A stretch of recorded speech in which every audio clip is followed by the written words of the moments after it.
who is an Advaita saint and sage, modern, wrote I Am That. Some of you may know that book. He said, wisdom tells me I am nothing. Love tells me I am everything. Between the two, my life flows. It's beautiful. And that, I think, encapsulates the paths of the Buddha and Jesus. We're here in this center called Sunyata, Pali for emptiness, often translated emptiness. So it's pointing to something.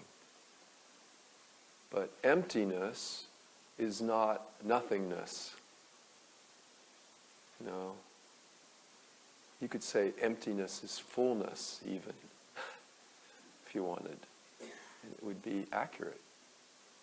There's something living in this kind of emptiness. The wisdom that tells you you are nothing. Yeah, it's no thing, but that doesn't mean it doesn't exist on some level, on a very subtle, deep, profound level.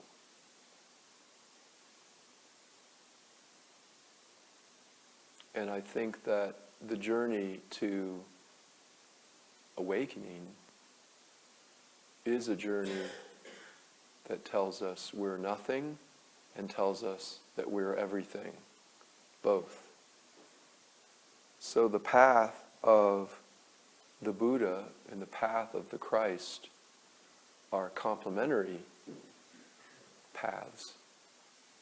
And I think in a certain sense, both the path of the Buddha and the path of the Christ have within them a transcendent dimension and an immanent dimension.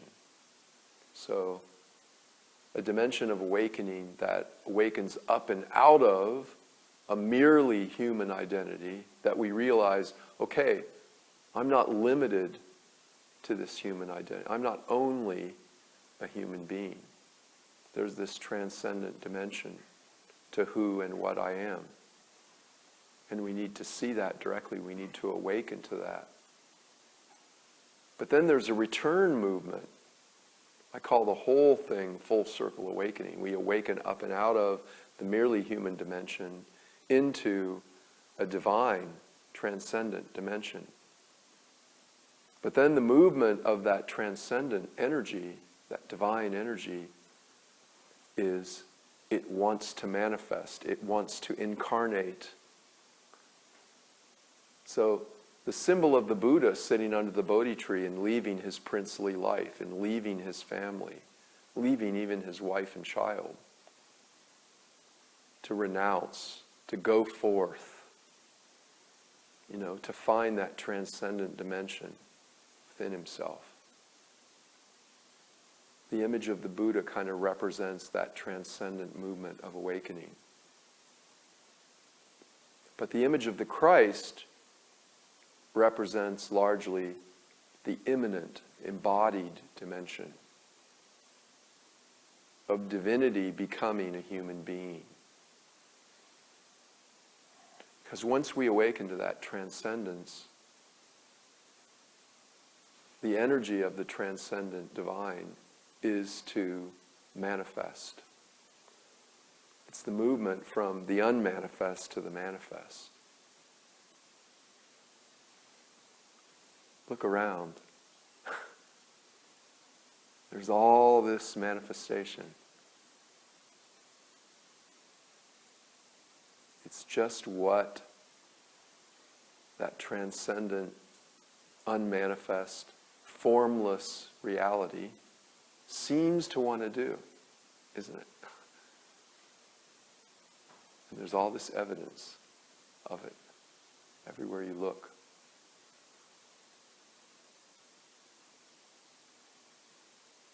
So there's a whole journey that we travel, and there's different segments of the journey. There's a transcendent segment, and there's an immanent, embodied segment. And in order to truly awaken to who we are, we need to awaken to who we are on every level. You know, on the transpersonal level and on the personal level. We need to awaken to who we are. You know, we all are, on the very deepest, most profound level, pure consciousness, awareness, presence, sunyata, emptiness.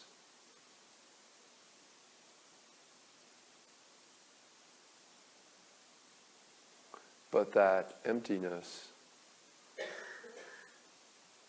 has taken form, in your case, in my case, as a human being, for whatever reason, with a particular name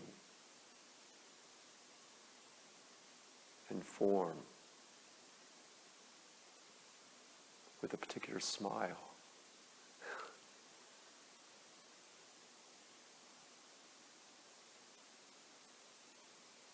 That's something of what the image of the Christ,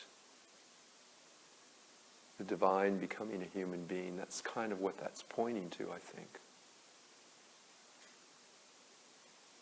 But my sense is that it's not pointing to that only about a man who lived in ancient Palestine around 2,000 years ago. That it's pointing to something that's true for you and for me. That we're each called to incarnate this divinity, to bring form to the formless, to manifest in our lives the unmanifest. In the Mahayana Heart Sutra, it says, form is emptiness, emptiness is form. Form is none other than emptiness, and emptiness is none other than form. And that's kind of what that's pointing to. That we need both legs of the journey. We need the transcendence and we need the immanence.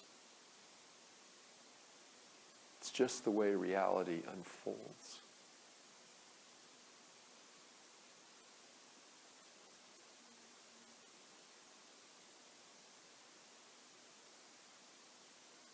But again, rather than just talk about this, I think it might be interesting to do a little meditation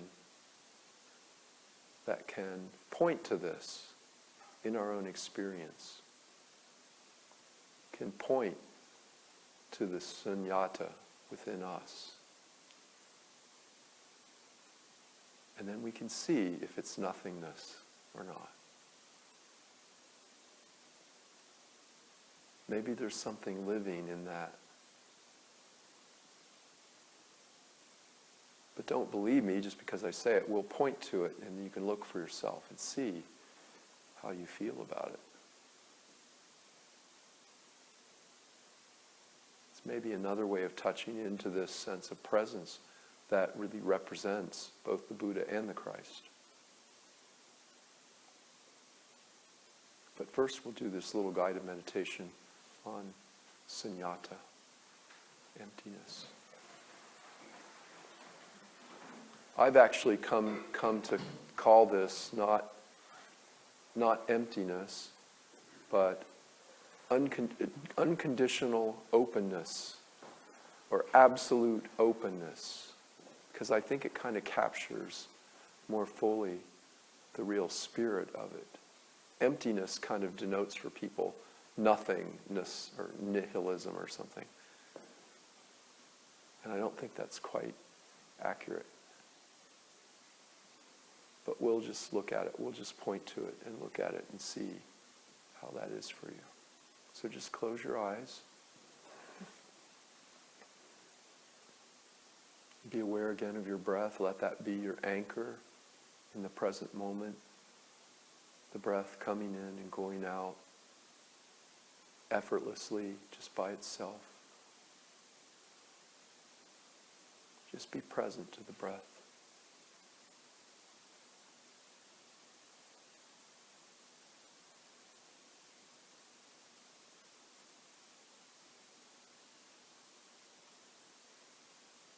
Let it calmly center you in the present, so that you're just here, just now, present to breathing.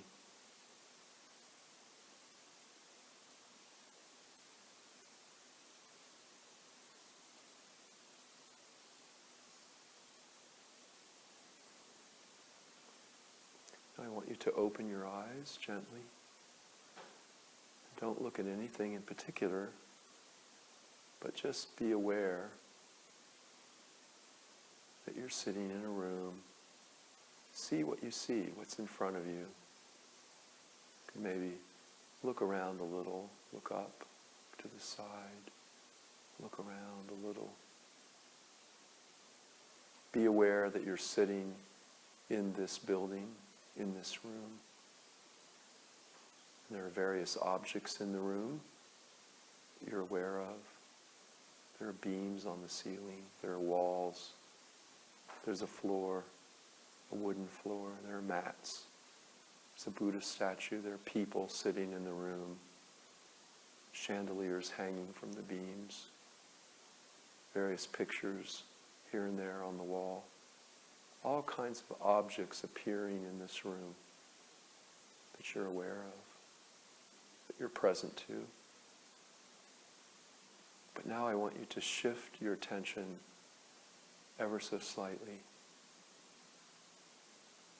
and pay attention to the space around the objects.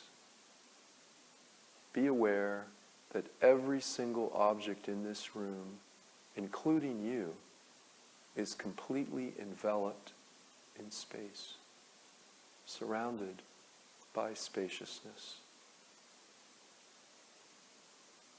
The room as such could not exist in any kind of way we could appreciate as a room without the space in the room. Just be aware of the space all around the room, around every object, around you. And rather than focusing on the objects, turn your attention toward the space. Feel into this space energetically. It's still, it's silent and spacious.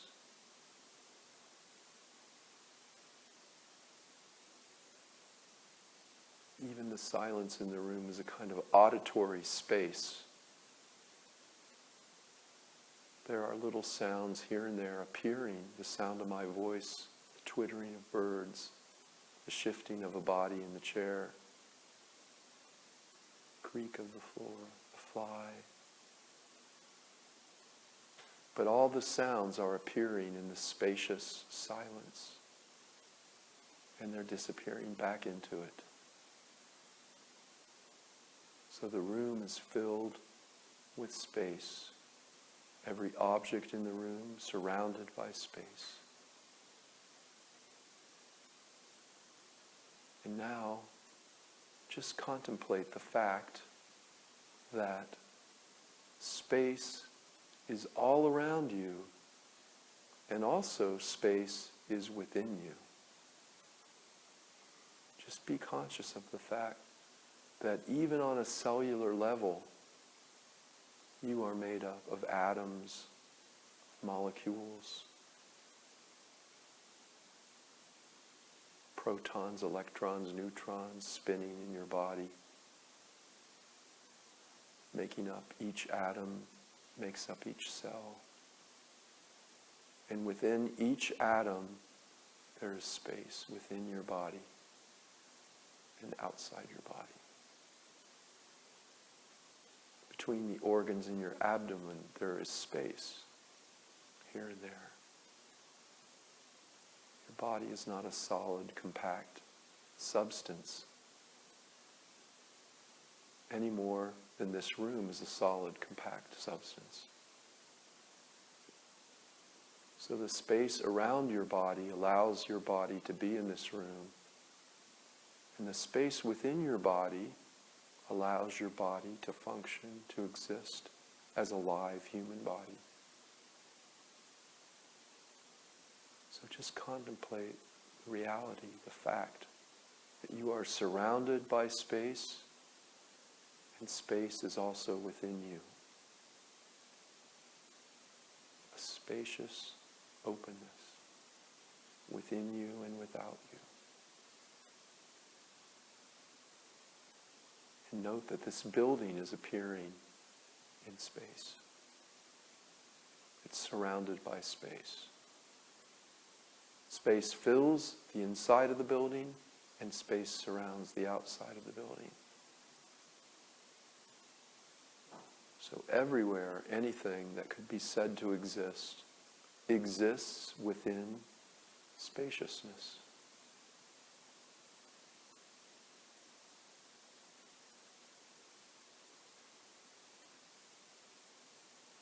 And the space extends,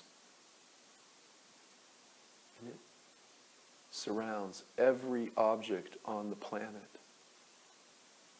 It's all surrounded by space, and it's all filled with space. Spaciousness is everywhere you look. You don't see the spaciousness, and yet it's there. And it makes possible the existence of any object that you see.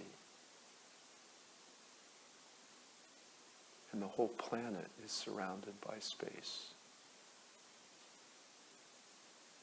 As it sits in the solar system, which is surrounded by more space.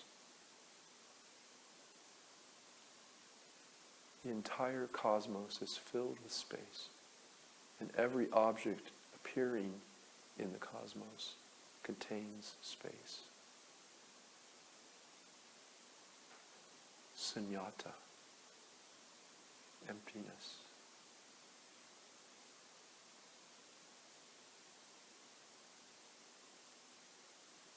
This is why the writer of the Heart Sutra said, form is emptiness, and emptiness is form. Form is none other than emptiness, and emptiness is none other than form.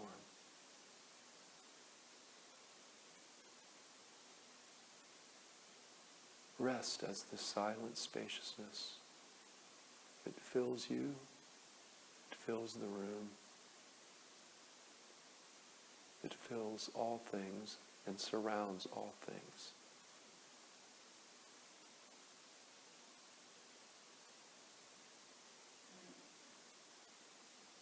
Rest as that.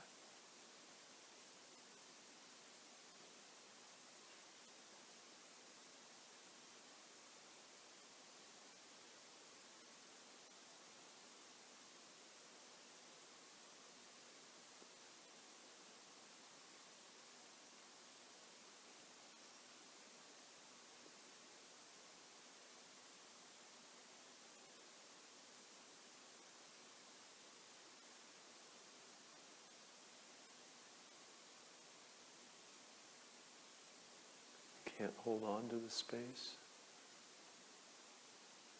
You can't define it.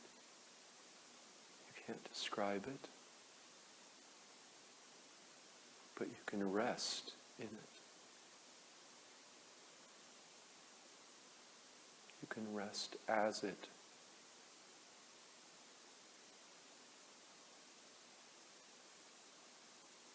Simply rest as that space. That sunyata, that emptiness.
So that little simple guided meditation is pointing to that spaciousness.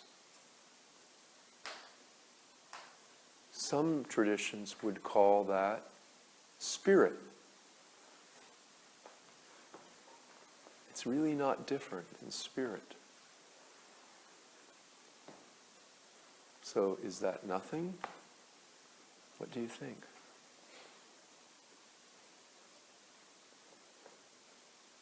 Wasn't there an energetic sense of that space as you became aware of it, surrounding you, and became aware of it inside of you?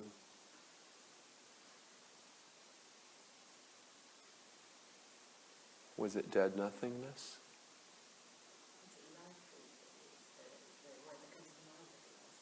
It's alive. Mm-hmm. And yet, you can't define it. You can't hold on to it. You can't box it in. And yet, it's something, isn't it?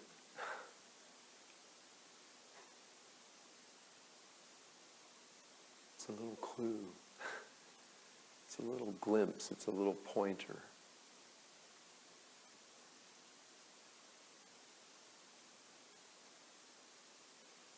But can you see how the important thing is to actually directly look at it and experience?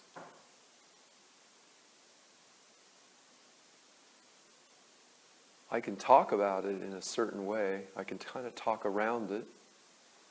I can kind of talk toward it. But the words I say are not it, are they?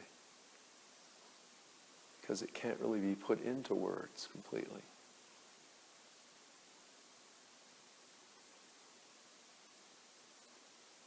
There's something kind of undefinable about it. And yet, as I was guiding you in that meditation, you had an experience of it, didn't you?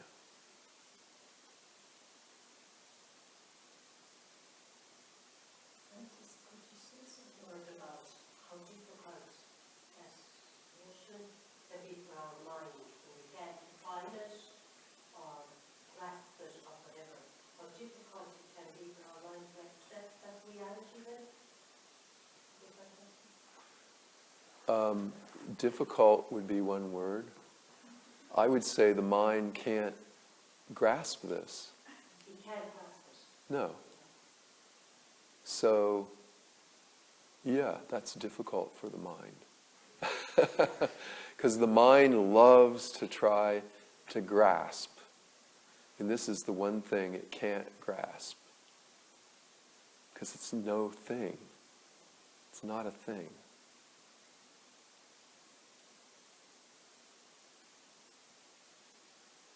So I'm pointing to it in words to try to kind of evoke this quality, this energy of this sunyata, this emptiness, spirit. And you can kind of catch my pointing toward it, but there's no words that are going to satisfy your mind about this. So there are some things that we can't really know with the mind. Interesting.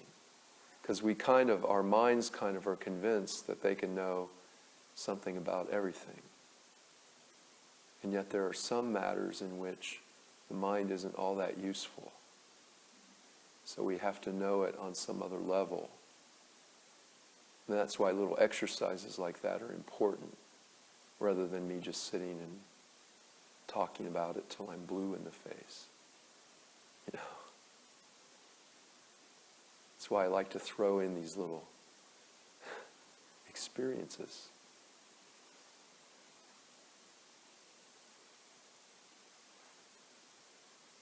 What was your sense, just energetically, of that as I talked you through that little guided meditation?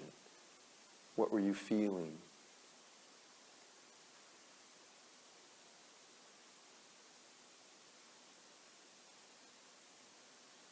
Very still. Stillness.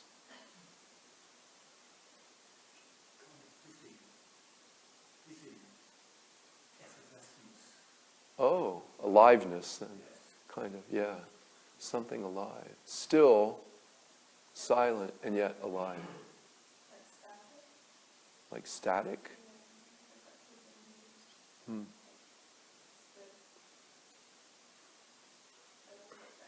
Some movement, but no movement you could really kind of latch onto or hold on to or describe even. Yeah. Expansive, so vast. There's kind of vastness to it when you consider that spaciousness extends out everywhere, unending. You know, around everything and in everything. And even if everything ends, what's beyond that? Spaciousness, you know. More than the solid. More than the solid, yeah. Kind of more solid than solid, in a way. Because everything that appears to be solid, actually, if you look at it more closely, it's not solid, is it? Like this. We think that's solid, but is it really? Appears to be. But if we could look at it really closely on a kind of atomic level, on a cellular level, we'd see that it's not really solid. You know, the Buddha saw this years and years ago before there were any such thing as microscopes. He saw this somehow.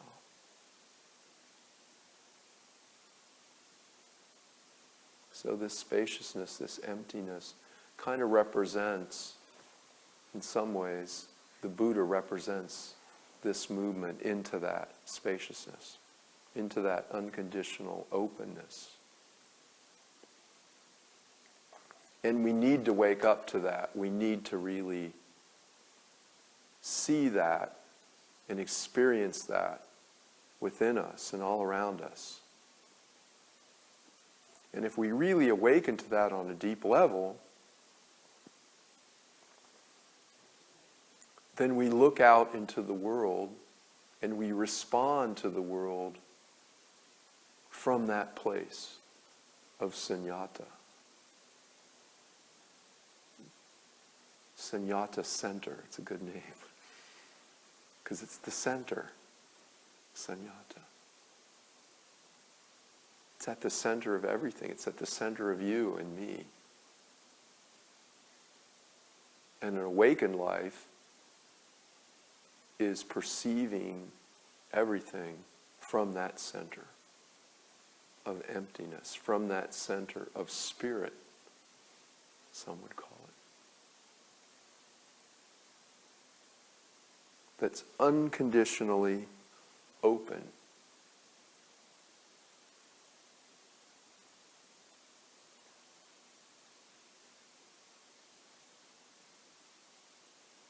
When we first awaken up and out of our mere humanity, what we're really awakening up and out of is what I would call egocentricity. Notice I did not say ego, I said egocentricity. Ego, is just a personal me. And in case you hadn't noticed, for now, we all got one, a personal me. There's around 50 of them here today.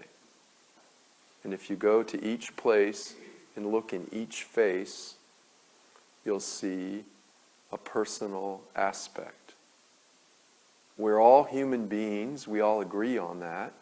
Well, most of us, hopefully, are human beings. It's a joke. So we all agree on that, and yet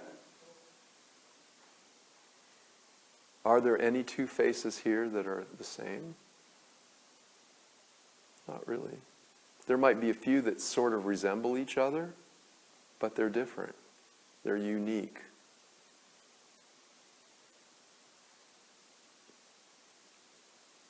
"200 years from now, none of these personal me's will be here. Will they be anywhere? I'm not sure. But they certainly won't be here in the form they're here today, will they?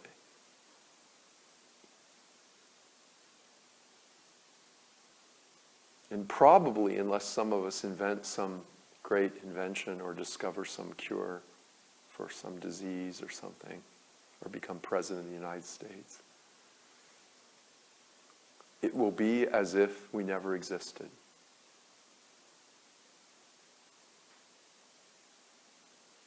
And yet, today, we exist. Today, somehow, we're an expression of emptiness. We're an expression of the formless that's within us and around us, taking this form as this particular human being with this name, this body, this mind, this personality, certain abilities, a lack of certain abilities. I'm horrible at math, for example. You might be good at math.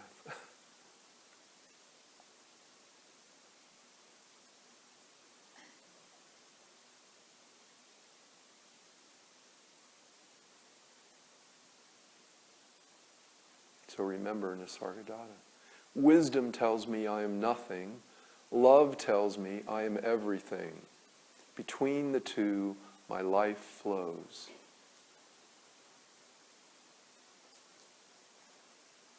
So emptiness and form, no self and self, they're both true when taken together. They're opposite sides of the same coin. But when taken separately, in an isolated way, neither is true. The mind hates this kind of thing. It's like, look, either it's true or it's not true. Yeah. Okay, mind, calm down.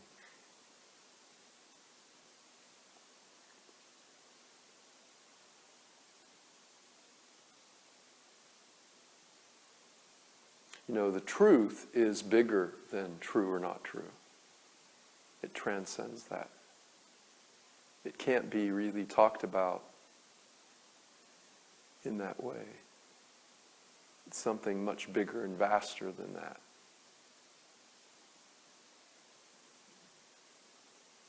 So the truth is that the Buddha was right. There's no self. And the truth is that there is a self, a personal self even, a particular face, a particular personality with particular gifts. Both are true. And I think that's, in a certain sense, what Jesus and Buddha point to together, that both are true. Both of them had both aspects within their life, I'm sure. I have no doubt.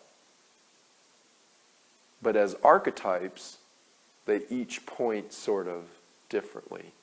The Buddha seems, to me at least, to point more to the transcendent dimension of no self, of emptiness, of sunyata. And the Christ seems to point more to the idea of divinity becoming a human being, of fullness rather than emptiness.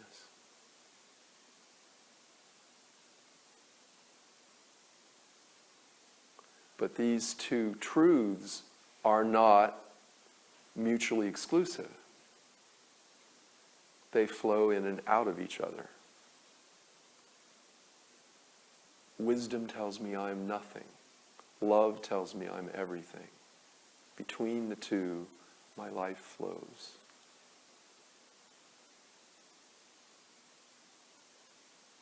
That's the truth.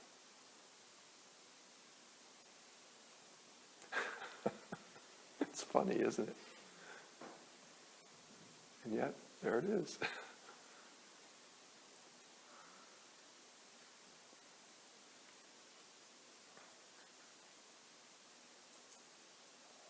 So I think that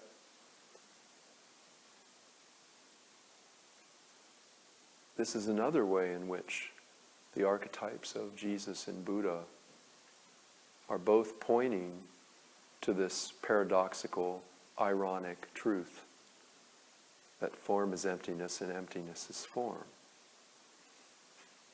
That there's no self and there is a self. That there's emptiness and there's fullness. And they're not enemies, those things.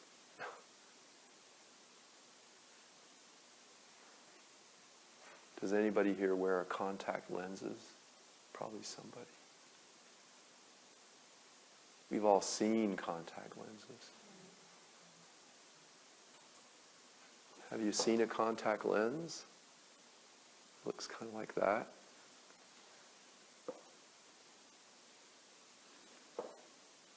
Contact lens has a concave side. And a contact lens has a convex side. Which is the contact lens, concave or convex? It's concave, isn't it? It's convex too. It's concave and convex at the same time.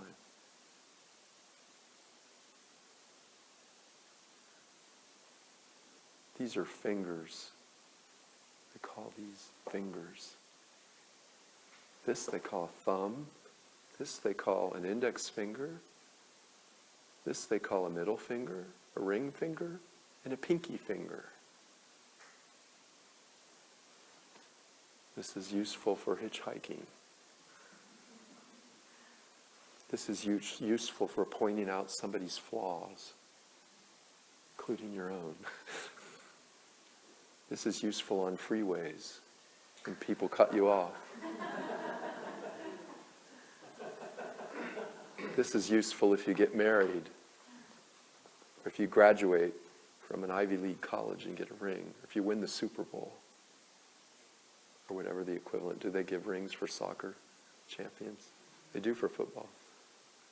This comes in handy when you're in England drinking tea at a posh place. So they all have their forms, and they all have their usefulness for different things. So they're each individual fingers, aren't they? And we recognize them. If you saw a picture of a thumb, you'd know that that's not a pinky finger. If you saw a picture of a ring finger, you'd know that's not a thumb. And so on. You can differentiate between the fingers. So they're individual fingers. But are they separate? Sort of. There's space between them. They're not really separate, are they? So they're individual and they're not separate at the same time. These are all just silly little pointers, but they're pointing to a truth. That's true for you and true for me. It's true for Jesus and true for Buddha. And their lives are pointing to that.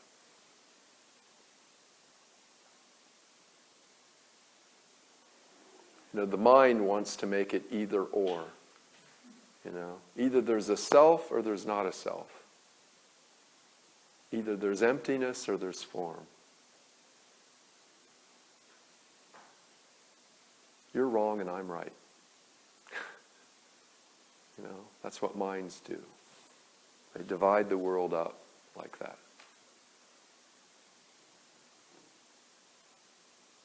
But the truth can't be divided. The truth is one. The truth of who you are is one, even though there are different facets to it. And my sense is that you need to wake up to all the facets of that diamond. You need to appreciate all the facets. The light shines through the diamond in different ways, and it's refracted differently, different colors. And it's all beautiful in its own way.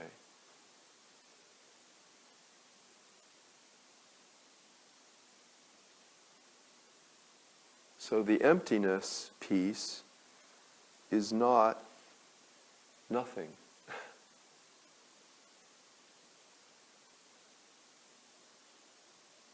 It's something. It's just different than what we thought it was. It's not something we can really hold on to. It's not something we can really define.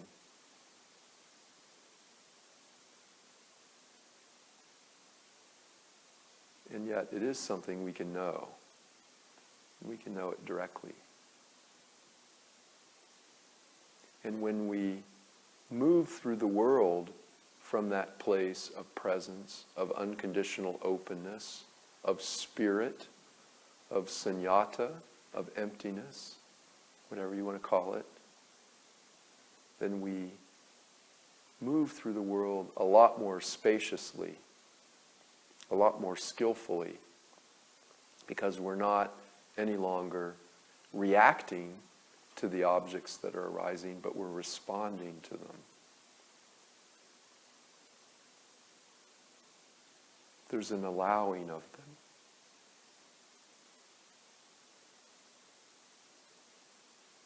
There's a listening to them.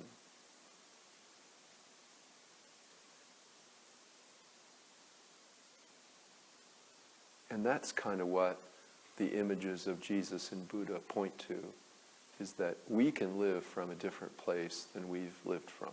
We can live from a place other than egocentricity. Because egocentricity, as the Buddha described it, is bound by three fetters. The fetters of greed, hatred, and delusion. The primary fetter is the delusion.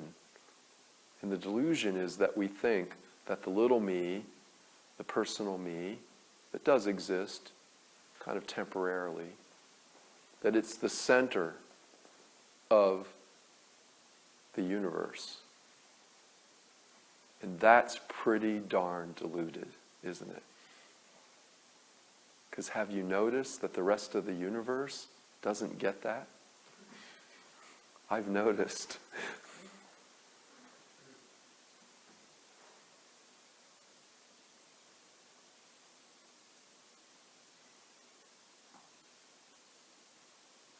Did you ever have a good day? Did you ever come home from work and say, "Honey, I had a good day today"? What does that usually mean?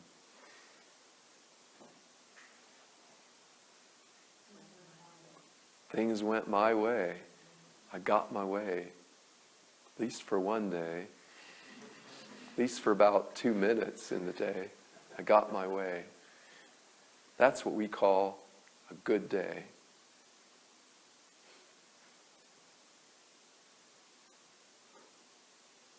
So it kind of betrays our egocentricity, doesn't it? But there's a way of moving through life from a different place, from a different perspective. And that's what an awakened life is. It's moving through life from a place of presence that doesn't grab on to what we find pleasant, that doesn't push away what we find unpleasant, that doesn't suffer under the delusion that I am the center of the universe and the rest of all mankind and womankind and childkind and animal kind and tree kind and plant kind and rock kind should revolve around me. Doesn't suffer from that mental illness. And so it doesn't act out that idea of grabbing on and pushing away. It's simply present. And being present means responding fully, not through the filter of egocentricity, but from the place of simple awareness, simple presence. Open-hearted awareness, as Locke Kelly calls it. This unconditionally open space that's already within us. That's what spiritual practice intentionally turns us toward. And that's the shift that happens when we awaken. We find a place, a new place to live from, that ironically has always been there. That's looking at the world through the eyes of Christ, like the person shared about the words of Jesus to them in our Guru Yoga. There's a beautiful little passage in a great book by an English mystic called Julian of Norwich. And the name of the book is Revelations of Divine Love. And Julian was a hermitess who lived in a little cell adjacent to a church and just lived there and prayed for the world. She was a contemplative. And that was her vocation. And early on in her career as a hermitess, she had a near-death experience. And during that near-death experience, she had many visions of Jesus, of Mary, of these different archetypes that spoke to her and revealed things to her. And the name of the book is called Revelations of Divine Love. And one of the great well-known visions of that Revelations of Divine Love is called the Hazelnut Vision. Jesus appears to Julian and he's holding in his hand a hazelnut, or what looks like a hazelnut. He said it was a little brown object, very round, very brown and drab. He said it resembled a hazelnut. And she noticed that Jesus was looking very lovingly at this little object, almost longingly and lovingly and tenderly. And she was puzzled because it looked so insignificant, so unimportant, so unattractive in many ways, and so small. And she thought, what is that little thing? And why is he looking at it that way? It's puzzling to me. So she asked him, what is that, Lord? And why do you look at it so lovingly? And Jesus' answer to Julian was, this little thing is all that is, and I love it because it is. And that's looking at reality through the eyes of Christ. Loving what is, simply because it is. That represents the shift into Buddhic consciousness, Christ consciousness, presence, spirit, emptiness, looking at what is and loving it. Because emptiness, or unconditional openness, is completely spacious, completely open, completely accepting of what is. And that's another name for what? Love. Unconditional openness.